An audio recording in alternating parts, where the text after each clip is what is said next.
যা করলো তাই হলো, আরে কথা কনে যা করলো তাই হলো। কি কথা? কত উত্তর গগনে কালো মেঘ, গাঢ় মেঘ, যদি তোমরা সক্ষম ভাবে মোকাবেলা করতে না পারো এর সবে সাথে হওয়া কঠিন। হসে আবার কলো যে আমরা আছি গোড়াত, তোরা আছো আঘাত, খালি ঝাঁকি দেবো যা পরে দেবো। হ্যাঁ কথা কন না কা? আবার সেদিন আরেকটা শুনলাম সিরাত মাহফিল, উনি বলেছিলেন যে যারা আমার এত বড় সর্বনাশ করলো, এত বড় ক্ষতি করলো, আল্লাহ তুমি তাদেরকে ন্যাংটা করে বিদায় করো, তুমি তাকে গজব দিয়ে বিদায় করো। হাসা মানা হাসা এখন করছে লোকটা যা করলো তাই হলো, লোকটা ভালো রে, তাহলে মরার আগ পর তুই ভালো করলু গা, বাঁচা থাকতে ভালো করলে আরো যে গুচ্ছের এক মানুষ আর পাশে আইলো হয়নি। এই বন্ধ করার জন্য মিশাই আমাকে রক্ষতে ওই রক্ষাতে ওই ইডা করে, ওই মৌদুদি ওই ইডা, যে মৌদুদির ইসলাম লয়, আমরা মৌদুদিকে ইমাম মানি না, ফেকার কিচ্ছু মানি না। তাই যে একটা আন্দোলনের প্রতিষ্ঠাতা, যেরকম জিয়াউর রহমান বিএনপির প্রতিষ্ঠাতা, আব্দুল হামিদ খান ভাসানী আওয়ামী মুসলিম লীগের প্রতিষ্ঠাতা, জাতীয় পার্টির প্রতিষ্ঠাতা এরশাদ, আর ইনু আর রাশেদ খান মেনন হলো জাসদের প্রতিষ্ঠাতা। ওই রকম প্রতিষ্ঠাতা হলো আল্লাহর আইন কায়েমের জন্য মৌলানা মৌদুদি প্রতিষ্ঠাতা। তোরা যে কোনো দল করে মানুষের আইন কায়েম করছো, আর উনার দায়িত্ব যে আমি আল্লাহর আইন দেয়া পৃথিবী চালাবো। যে মানুষটার কপালে চুমা দিয়েছে 3 বার কাবা শরীফের ইমাম, এই কতক্ষণ কাবা শরীফের ইমাম যার কপালে চুমা দিয়েছে 3 বার, যে মানুষটা এত বিশ্বময় একটা খ্যাতিমান বক্তা, তাকে তুই মিথ্যা রাজাকার তোকমা দিয়ে যাই সাক্ষী দেওয়ার জন্য আনছিল, উনি কচ্ছে আমি পারবো না। ওর মাও কয়ে দিচ্ছে এত বড় ভালো মানুষের বিরুদ্ধে যান কোষ না, ওটি থেকে অগলিয়ে চলে গেছে ভারতত, ওটি আজকে থুয়ে পরে আসে ওই মানুষ আবার যা সাইদির জানাজার বক্তৃতা দিচ্ছে। তাহলে এগুলো কি ষড়যন্ত্র যাতে ইসলাম আগবের। আপনার পল্লী বিদ্যুৎ চেনেন ভাই? পল্লী বিদ্যুতের লাইন গেছে খালি গরিব মানুষের জায়গার উপর দিয়ে। যত ধনী মানুষ এরা কোনোদিন ফুল ফুটপাত দেয়নি, ওরা না নেতা খাতা। সেদিন কত গরিব মানুষ খোলার ধার দেয় ইউক্যালিপটাস গাছ লাগাচ্ছে, কোথায় ইমিন দিয়ে ভালো হবে না। ওই পাগল আর জানে না গাছ ছোট আছে, মনে করতে ভাগ দিয়ে উঠে দেবি, কিন্তু গাছ যখন বড় তার ঠেকিচ্ছে তখন পল্লী বিদ্যুতের লোক আছে বছরে 2 বার করে কাটে। কাটে দেখা যায় ওটি 22 ট্যাঙ্গের ডালের মাথা ইঙ্গে খাড়া আছে, ওটি সারক আর ফিসকা ভাজা করে ওটি আছে। এই কতক্ষণ দেখা তো এই এতদিন 54 বছরে যত মানুষ ক্ষমতাত গেছে, যারাই ক্ষমতাত গেছে, জামাতর মাথা কাটে দিছে, তোকমা দিয়া, অজুহাত দিয়া, বিভিন্ন ইস্যু দিয়া খালি ডাবে ডাবে রেখেছে। এই 5ই আগস্টের পর আর কাটার সুযোগ পায়নি, আর কোনো মামলা দিবার পারেনি। এখন ওই ডালের গোড়ার থেকে লতারা ডাল বার আছে, টেকনাফ থেকে তিতুলিয়া, পঞ্চগড় থেকে পাথুরিয়া, আজকে ইসলামী 8টা দল এক হয়েছে। আলিম ওলামা, চরমনাই, হেফাজত, মামুনুল হক, ইসলামী আন্দোলন বাংলাদেশ, যত দল আছে, যত আলিম আছে, এরা যদি ডাক দেয়, বাংলাদেশের ইমানদারেরা আলেমদের দিকে তাকিয়ে আছে, কথা ঠিক কিনা? যদি একবার ডাক দেয়, আগামীর পার্লামেন্ট হবে কোরআনের পার্লামেন্ট, আগামীর সংসদ হবে ইসলামের সংসদ। কারা কারা চান ইসলামের সংসদ? তো হাত তুলে আল্লাহকে দেখান। নারাই তাকবীর, নারাই তাকবীর। আল কোরআনের আলো, আল কোরআনের আলো, কোরআন হাদিস যেখানে, ভয় করি না বুলেট বোমা। অনেকেই করছে যে ভোট সেন্টারে গোলমাল কর্ম করিস তো। এবার জামাত ভোট গেছে, জামাত ভোট গেছে, দুদিন টালতে পাল্টি করবে। স্যার বইয়ের মোহরানা শোধ করে আসবো, মরে গেলে তুই আর মোহরানা পরিশোধ করে পারবো, কথা ঠিক কিনা? জীবন দেব না, এর প্রতিবাদ আমরা করব। সরকারকে বলেছি গণভোট আগে হবে, তারপরে জাতীয় নির্বাচন হবে, পিয়ার পদ্ধতি কায়েম হবে, বিচার হবে, সংস্কার হবে, তারপরে ডক্টর ইউনূস তুমি জনগণের সরকার, তুমি ভোটের চেয়ে শক্তিশালী সরকার। ওরা কইছে যে ভোট দেওয়ার সরকার আছে, তুমি জানো নবীর ইতিহাস, রসুল যখন মদিনাত গেলেন তখন মানুষের সমর্থনে উনি সরকারও দিলেন। তো ওই সরকারি ইউনূস তো বুড়া মানুষ, দেখা মগজ আছে কি? এই জন্য আসুন কোরআনের বাস্তব রূপ যদি আমরা তুলে ধরতে পারি সকল মানুষের সামনে, দল মত নির্বিশেষে, ওই আওয়ামী লীগেরও ইসলাম দরকার, বিএনপিরও ইসলাম দরকার, জামাতের দরকার, তবলিগের দরকার, হাজির দরকার, কথা কোন টাকা। এখন এই রাজত্ব কায়েমের যারা বিরোধিতা করে তার ক্ষেত্রে ওষুধ সুমার খুদবাত আছে, কিন্তু একটা ইমাম অর্থ পড়েনি। আমি 100 জন ইমামের থেকে ভাইবা নিছি হুন্ডার তেল ফুলে, কিন্তু 100 জনের মধ্যে মাত্র 4 জন ওই হাদিসের অর্থ পড়ছে, আর কেউ পড়েনি। অথচ বছর অন্তর 1,50,000 টাকা নিয়ে দা ওই বইয়ের হাতের দিয়া বউকে টাকা দাম আনি ভাইছি বা ঠিক কথা কোন টাকা। টাকা থাকলে টাকা দেখলি মেয়ে মানুষ পাগল, কিছু দেখবে না। রসুলের হাদিস আপনারা প্রতি শুক্রবারে শুনবেন। আগামীকাল যারা জুম্মাত যাবেন খাতা কলম নিয়ে যাবেন যে ইমাম কখন এই সানি খুতবা পড়বি, তখন দেখা আছে ওয়া সুলতানু জিল্লুল্লাহি ফিল আরদি মান আহানা সুলতানাল্লাহি ফিল আরদি আহানাহুল্লাহ। এই হুজুর আছে না নাই? হ্যাঁ, কত কোটি বার পড়ছেন? এই বাংলাদেশে মাসে 5 বার, বছরে 52 বার, এই 54 বছরে 2,08,00,000 বার এটা পড়া হচ্ছে। তারপরে সমাজের চারণের উন্নতি নেই। ঠিক, এই এর অর্থ কি জানেন? আল্লাহ রসুল বলছেন যে বা যাহারা ন্যায়পরায়ণ শাসক কায়েম করার বিরোধিতা করবে তারা যেন স্বয়ং আল্লাহর বিরোধিতা করলো। আর ন্যায়পরায়ণ শাসক আল্লাহর ছায়া সদৃশ্য। তার মানে কি, একটা ক্লান্ত পথিক হাঁটে আসে যদি বটগাছের নিচে খালি দাঁড়ায় তাও কলজা ঠান্ডা হয়ে যায়। তো এর চেয়ে কোটি কোটি গুণ আরাম পাবেন ইসলামী রাষ্ট্রের ছায়া তলে আসলে। 5টা গ্যারান্টি দেওয়া হবে। 1 নম্বর হলো খাদ্য, বস্ত্র, চিকিৎসা, শিক্ষা, বাসস্থান। তারপরে গ্যারান্টি দেওয়া হবে আইনের গ্যারান্টি, মানুষকে চিকিৎসা ফ্রি দেওয়া হবে। আজকে ঔষধের যা দাম হচ্ছে কেউ জানেন না, ওষুধের দোকানদার হয়তো বেজার হবে আমার এই কথা শুনে। আমি একটা ওষুধ কিনেছি গ্লুকোমেট XR 500, মোহনপুর কিনছি রাজশাহী মাহফিল করবার যা, সেই পাতার দাম হলো 55। সিমলা বাজারত কিনেছি 57, আর সেদিন দুপচেছে ওই ইসলামী হাসপাতালের দোকানে কিনেছি 30 টাকা পাতা। কথা বোঝেন? তাহলে ওষুধ কম, আমরা যদি এদেশে ইসলাম ক্ষমতা বসাতে পারি, কমপক্ষে সরকারের দায়িত্বে কমপক্ষে 20টা ফার্মাসিউটিক্যাল আমরা করব। কারণ জামাত ইসলামের এলাকা করে অভ্যাস আছে।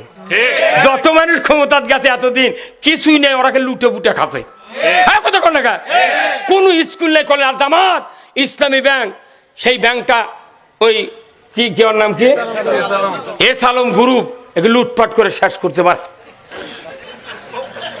আমাকে ব্যাংক তুই কারেলিয়া পয়মাল করছু, সেই ব্যাংক আমরা 5 আগস্টের পর ফিরে নিবার চাইছি, করছে ব্যাংক দখল করছে। তোর বাপের ব্যাংক দখল করছে, বেটা বাপের সম্পত্তি লিখছে কতক্ষণ। এই যে কথাগুলো কেটে জানেন, শোনেন। এক মানুষের 2 বেটা, মেয়ে হলো 3 বিঘা, আর গরু আছিল একটা দুধের গাই। এখন বাপ মরে গেছে, বিটি টিটি কেউ নেই, তখন ওই 2 ভাই করছে ভাই 3 বিঘা ভেঙে কি করবো, তো মধ্যে দেয় আলটা, তোর মনে তুই আবাদ করবো, আমার মনে আমি আবাদ করবো। ভাই অবধ তো কোথাচ্ছে দাও ভাই বাটে দাও, তোর মধ্যে দেয় আলটা 1.5 বিঘা করে নিয়েছে। কিছুদিন পর কোথায় ভাই গাইডা আছে, গাইডা বাটালি, তো কোথায় লাও বাটালাও, তোর কোথায় একটা দড়ি লিয়ে লাখের মাথার থেকে নেজের গোড়া পর্যন্ত দড়ি দিয়ে মাপ দিয়েছে, ওকে ডবল করে লাখর থেকে একবারে পিঠের মধ্যে পড়তে ভাত। এখন করছে ভাই চালাক ভাই ই করছে, শোন বাপে কষে গরু খিলেবু বাজে না যান, দুধ কম হবে। ওই অবধ মানুষ পাগলর ভাই, ওই সমানে ঘাস কাটিয়ে খিলে একেবারে গরু সারাদিন খিলায়, আর ওই বিকেল করে 5 কেজি দুধ বেচে, ওই 4 কেজি বেচে 1 কেজি খাই, একে আনাও দেয় না। পাওতে পাকু হ্যাঁ পচা গন্ধ বাড়াছে। বউ এখন করছে কেড়ে ঢামনা, তুই মরবু পাও দাঁড় দিয়ে তাকাছো, কোথায় কি কয় বড় ভাই কছে অবধ মানুষ তো, কিন্তু অবধ মানুষের কোনো বউ চালাক হয়, এটা আল্লাহর একটা নিয়ম নীতি। যদি চালাক বউ না দিই ই করে খাওয়া পারবে না। এখন ওই চালাক বউ কত, শোন কাল সকালে রাত 5 পর তুই কবু দিয়ে আমাকে গরু বাঁটে দে ভাই। কোথায় বাঁটে তুই দিছি, কোথায় না এইভাবে নয়, তুই মধ্যে দিয়ে কাটিয়া বাঁটে দেবো, আমি ঘাস খিলামো, 5 দিয়ে গোবর বাড়াবি, ঘুঁটার শুকে আমি চা লাগ দেবো, হাট করে খাবো, আর তুই দুধ কতটি খাবো খা।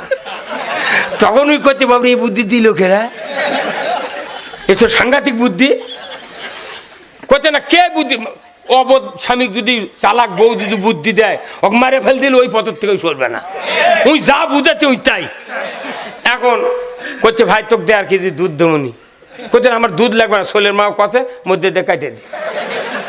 আমরা এতদিন বাংলাদেশের মানুষ বুঝছেন, হাজারো মানুষ ভোট দিছি মানে ওর মুখত ভুসি খোল খেয়ার তুলে দিছি, এলে তুলে দিই ওরা ঢাকার দেখালে দুধ খায়, এই কথা কন না খায়। এখন আমরা গায়ের লাগান কাটিয়া বাইটা লিছি, গায়ের লাগান কাটিয়া বাইটা লিছি, তোর মনে তুই দুধ খা, আমার মনে হয় ভুটা বেশি। মাথা গরম হচ্ছে, 10% ভোট পাবো না, তাই লাফাচ্ছ 10% পাবো, তো তোরা তো মাথা গরম কে? এ ফজু পাগলা, তোর মাথা গরম কে? আল্লাহর আইন চাই, সৎ লোকের। এবার বাংলাদেশের আওয়াজ হবে, আমরা সবাই ভাই ভাই, আগামী দিনে ইসলাম চাই। ইসলামী জীবন ব্যবস্থা যদি দেশে চালু হয়, একটা বেকার থাকবে না। আজকে কৃষকেরা সার পায় না। খালেদা জিয়া যখন প্রধানমন্ত্রী, এই কথা কন, খালেদা জিয়া যখন 91 প্রধানমন্ত্রী, তখন আমি একজন কৃষক, হাই ক্লাস কৃষক। আমি আমার গ্রামের 3 জন কৃষকের তালিকা করলে একজন আমি। সেই মানুষ 300 টাকা বস্তা সার কিনেছি পণ্ডিতপুকুর লাইন ধরে। ওই সার ওই 50 কেজি আছে বস্তা, ওটাই প্লাস্টিকের আছে, কারখানা ওটাই আছে 1360 টাকা 80 টাকা। কারণ কি, এগুলো বস্তা একজনে কিনে নেয়, লিয়ে ইচ্ছা মতো দাম বাড়িয়ে দেয়, ওগুলো কাম করিচ্ছে।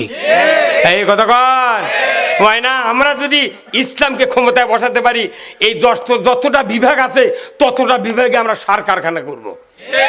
তিউনিসিয়া বস্তা 2500 টাকা দাম পাইনি এবার, এই আমন লাগানোর সময়, ইরি লাগানোর সময়। মরক্কোর ওই মিশরের সার নিয়ে আসে, আমি ভিজে থুয়ে দেখি মনে বালকো মাটি, ওটা তো ঘরত ল্যাপ দিয়েছি, কি সুন্দর ব্লু কালার।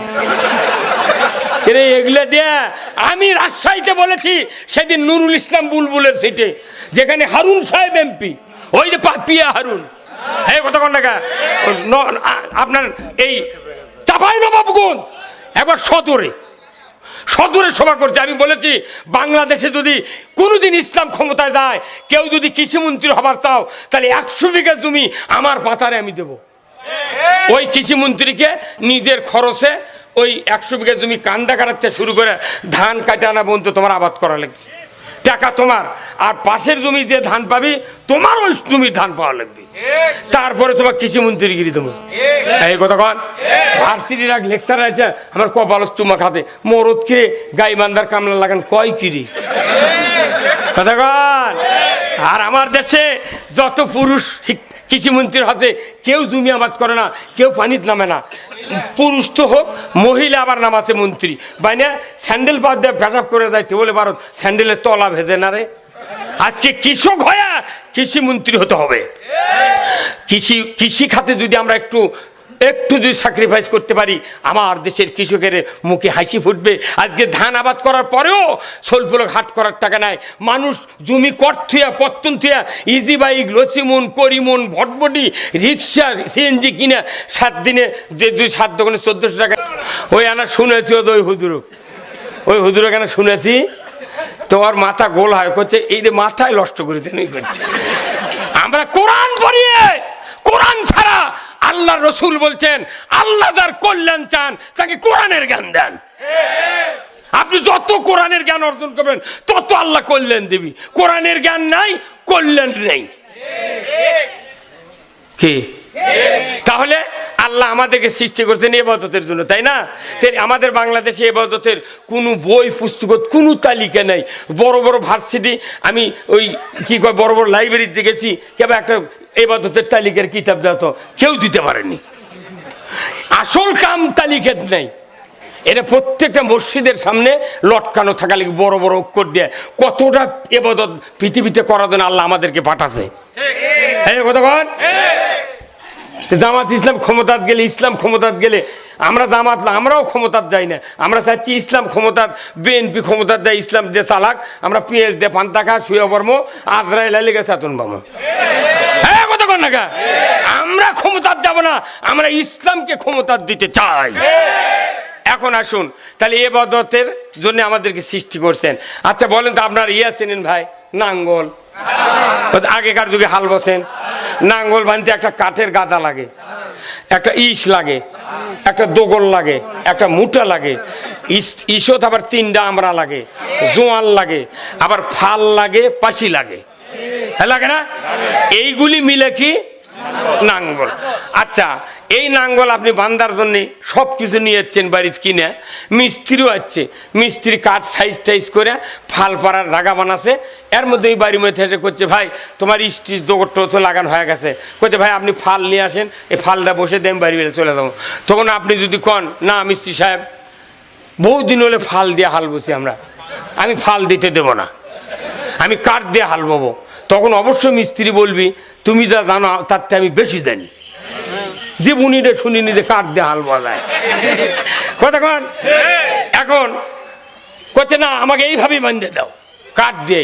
আচ্ছা কোন কাঠ দিয়ে যদি শক্ত মাঝে হাল বর যায়, হয় দোষী ভেঙে দেবি, না হয় তাড়াতাড়ি ক্ষয় যাবি, কারণ ফাল দিয়ে ঘাস উঁকড়াবি আর গাদা দিকে কাজ করে ফেলে দিবি, এটাই না? এটাই তো নাঙ্গল। কিন্তু যদি ফাল না দেন তাহলে দোষী ভেঙে দেবি, ক্ষয় দেবি। এখন শোনেন, এই এবাদত হলো, মনে করেন এবাদত হলো নাঙ্গল আর খেলাফত হলো ফাল। নাঙ্গলের সাথে ফালের যে সম্পর্ক, ফাল ছাড়া নাঙ্গল অসল, নাঙ্গল ছাড়া ফাল অসল। তো ওইরকম আল্লাহর কি পরিকল্পনা, প্রথম হলো এবাদত, প্রথম হলো খেলাফত, তারপরে এবাদত। খেলাফত ছাড়া এবাদত অসল, এবাদত ছাড়া খেলাফত অসল। কথা বল না, এই জন্য কোরআনে আল্লাহ বলছেন আল্লাহর রাজত্ব কায়েম করতে হবে। কারা কারা চান দুহাত তুলে আল্লাহকে দেখা, লিল্লাহে তাকবীর, নারায়ে তাকবীর। খেলাফত আর রাজত্ব বুঝেছেন তো? আল্লাহর প্রথম পরিকল্পনা খেলাফত সৃষ্টির, খলিফা সৃষ্টির প্রথম উদ্দেশ্য রাজত্ব কায়েম করা, খেলাফত কায়েম করা। নবী প্রেরণের উদ্দেশ্য খেলাফত কায়েম করা, কিতাব প্রেরণের উদ্দেশ্য দুনিয়াতে খেলাফত কায়েম করা। আর এবাদত, এই দুটো উদ্দেশ্য নিয়ে পৃথিবীতে আল্লাহ আমাকে পাঠাচ্ছে, কোরআন পাঠাচ্ছে, নবীদেরকে পাঠাচ্ছে। এখন এই খেলাফত বাদ দিয়ে আমাকে দেশে মনে করছেন ফাইন, নামাজ রোজা হজ উমরা হচ্ছে, জুব্বা গাদ দেয়, দাড়িত বিন্দি দিয়ে ঘুরছি, জান্নাত কোন বেটা না দেয়? এই কথা না। কিন্তু জান্নাত তো পাওয়ার কথা তো লয়, আপনার যে পরিশ্রম করছেন। আচ্ছা, আপনি যার বাড়িতে কিষানি দিচ্ছেন, গারস্থ সারাদিন পর যদি কয় যে কি করলো মা, এই করলো, তোর একটা কাম ঠিক হয়নি, কত কয় না বাড়ি তোর যে কাম চুকেছে, শোনো তোর একটা কাম হয়নি, টাকা দাও, তোর কামই হয়নি, টাকা কি করবো? এই কথা ঠিক কিনা? এখন আল্লাহ ওইরকম কথা করছে, কি করছে? ইন্নাদ-দীনা ইনদাল্লাহিল ইসলাম, নিশ্চয় ইসলাম নামক জীবন ব্যবস্থা আমি আল্লাহ আমার কাছে প্রিয়। বান্দা, এই জীবন ব্যবস্থা তোমরা যদি প্রিয় মনে করো, আমি রব্বুল আলামিন তোমাদেরকে মুসলমান হিসেবে গণ্য করব। আল্লাহর দেওয়া জীবন ব্যবস্থা হলো ইসলাম। সেই ইসলামক বাদ দিয়া ওই ফাল বাদ দিয়া নাঙ্গল বান্ধিচ্ছে, এই ইসলাম বাদ দিয়া খেলাফত কায়েম করছে। একই দশা কিয়ামত পর্যন্ত বাংলাদেশে যদি এই আইন দিয়ে, মানুষের তৈরি করা আইন দিয়ে যদি দেশ চলে, পৃথিবীতে 1 ইঞ্চি জায়গা শান্তি হবে না, আমি প্রমাণ করে দিচ্ছি। আচ্ছা, আপনাকে যদি জমি আবাদ করেন না ভাই, আচ্ছা 1 বিঘা জমি যখন লাগাবেন, কয়দিন পর রিপিট দেওয়া লাগা না? 7 দিন দিলে হবে না, আপনার 5 দিনের লাস্ট ডেট, 7 দিনেরও অতিরিক্ত দিতে, যদি না 8 দিন হয় তাহলে আপনার সেফটি চেঞ্জার না বিনাশ দেওয়া লাগবে, তাহলে ওটা ঘাস মরে যাবে। হ্যাঁ কথা কোন টাকা? এখন আপনাকে যদি কেউ কয় যে বিয়াই আপনি অত টেনশন করেন না, ম্যাচ চলে গেছে, কিন্তু আপনাকে বুদ্ধি দিচ্ছি, ঘাস আছে থাক, তোলা লাগবে না, ওষুধও দেওয়া লাগবে না, আপনি 10 কেজি করে সার 15 দিন পর 1 বিঘা জমি দিয়ে দিবেন, 15 দিন পর আপনি দেখবেন ধান সেই রকম হবে। আচ্ছা 3 মাস পর বড় লতারা কাশি লেগে গেলে ধান পাবি, কি হবে ওটি? ঘাস। তে বাংলাদেশ 54 বছরতে স্বাধীন হয়, সরকারের রুচিটা চলে এই দেশ লিরেন, কত কোন ঠিক আর দিনকে ঠিক খুদবা দিতে আপনি ঠিক কর না, কথা কোন সরকারের উচিত ছিল এই দেশে নামাজ কায়েম করা, যাকাত আদায় করা, সুদ হারাম করা, চুরির বিরুদ্ধে আইন করা, জেনার বিরুদ্ধে আইন করা, মানুষের অধিকার 5টা দেওয়া। এইগুলি হচ্ছে মানুষের উপকার করার কাজ। কিন্তু এইগুলি না করে ওই ঘাস আসি। এখন আমাকে বছর অন্তর সবার ডাকে লেদা করে কি ওই করছে না ইউরিয়া সার দিয়ে দেন, তখন বছর অন্তর আমরা ওই ঘাসের মধ্যে বজলুর রশিদ, যুক্তিবাদী, বাইশ হাজারি, এই তারপর তারেক মুনার, এরা এসে ওই ঘাসের মধ্যে আমরা ইউরিয়াকে ছিটিয়ে দিয়ে চলে দিই। আচ্ছা ঘাসের মধ্যে ইউরিয়া দিয়ে লাভ আছে? 3 মাস পর যেরকম ধান ছাড়া ঘাস পাওয়া যায়, মরার আগে কারু ইমান পাবেন আল্লাহ। এই কথা কোন টাকা? আর ইলা কবুল হওয়ার তো কোনো কথাই নাই। আপনারা কি ইমান আনতে চান? কার উপরে? হাত তুলে দেখান, আল্লাহু আকবার। ইমান আনবেন না? আবার ইমান আনার শর্ত আছে, ফাজলামু ইমান আছে একটা। কি ইমান? ফাজলামু ইমান। আর একটা আছে সত্য ইমান, আর একটা আছে কার্যকরী ইমান। ফাজলামে ইমান কোনটা?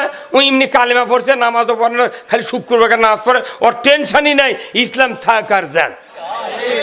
এটা হচ্ছে ফাজলামু ইমান। আর হচ্ছে প্রকৃত ইমান, সেটা আবার কি?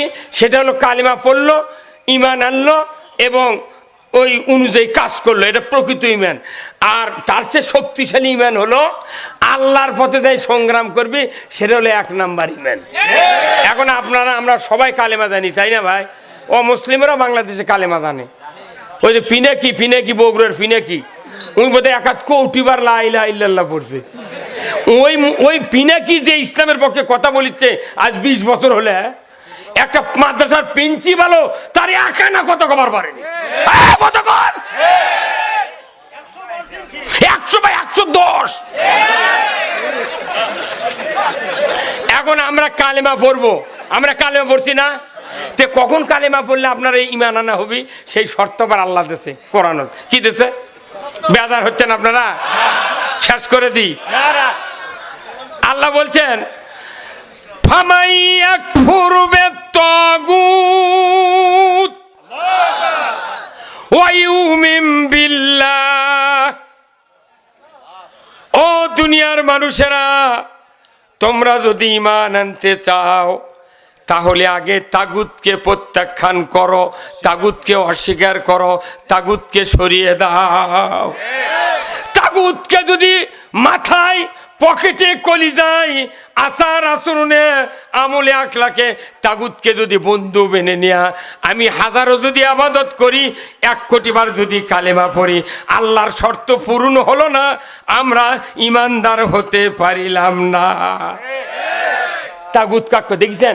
এই যে মাদ্রাসাগুলো ছিল, দাখিল থেকে শুরু করে একে কামিল পর্যন্ত, আর ম্যাট্রিকের হাই স্কুল থেকে শুরু করে, প্রাইমারি থেকে শুরু করে একবার ভার্সিটি ডক্টরেট পর্যন্ত, ওই প্রিন্সিপাল আর কমতা মুলবি কয় কিরে double Kamil PhD Rajshahi varsity. অথচ দেখেন কি বড় পোস্ট, অথচ তাগুত দেখেন 2টা ছবি 6টা লোয়া দিয়ে পুঁতে প্রিন্সিপালের ঘাড়ের উপরে। কত গণে রে! আমি বলি যে এই ছবিতে ছাত্র জনতা, এই ছাত্ররা যে এই আবাবিলের পাখির মতো যে এই দেশের যে এত বড় একটা শান্তির দুয়ার খুলে দিল, এখন এই ছবিগুলা নেমে গেছে, আপনারা ওই লোহাগুলা জামরে দিয়ে তুলে ফেল দেন। তুমি তোলেনি, তুমি মনে করে আবার এটি টাঙ্গামো। বাংলাদেশে যতগুলো আলেম আছে, এই ছবির বিরুদ্ধে যদি আন্দোলন করত, কোন সরকার ওই মাদ্রাসাতে একটা ছবি টাঙ্গাতে পারত না।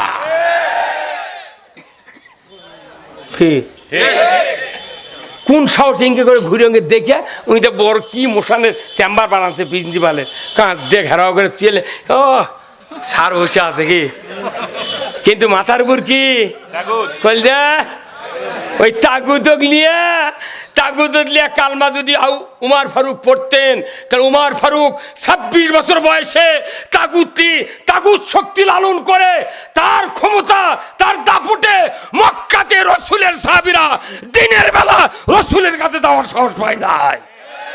গত 16 বছরে আমাদের কাছে কর্মীরা যেতে পারে নাই। আমরাও গ্রামত গেছি, তখনই ফোন করে কছে এইটা জামাত আসিচ্ছে না, পরে গাঁও ছেড়ে আমরা চলে গেছি। এই 5ই আগস্টের আগে কয়েকদিন আগে যখন আন্দোলন শুরু হলো তখন তালিকা হয়েছিল কোনো কাক কাক ধরা হবে। আমার বাড়িতে গেছে এক গাড়ি পুলিশ, যা এখন ধরবে গেছে।